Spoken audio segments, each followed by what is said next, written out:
Hello भाई, मैं आपकी राधिका। हमारे चैनल पे आप सभी का बहुत बहुत स्वागत है। मेरे चैनल से जितने भी दर्शक जुड़े हुए हैं सभी को मैं तहे दिल से धन्यवाद करती हूँ।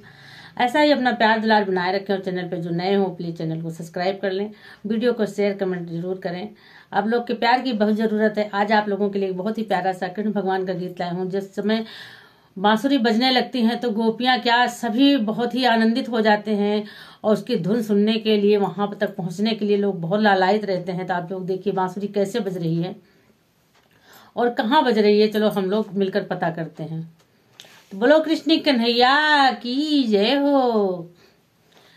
कौने बन मुरली कवाने बन मुरली बाजी घन घोर हो। कवाने बन मुरली बाजी घन घोर हो। कवाने बन मुरली बाजी घन घोर।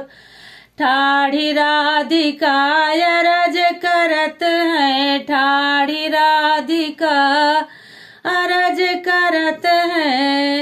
एक बार चितवा कन्हैया हमरी ओरी बाजी घन घोरो। कवाने बन मुरली बाजी घन घोरो। कवाने बन मुरली बाजी घन घोर।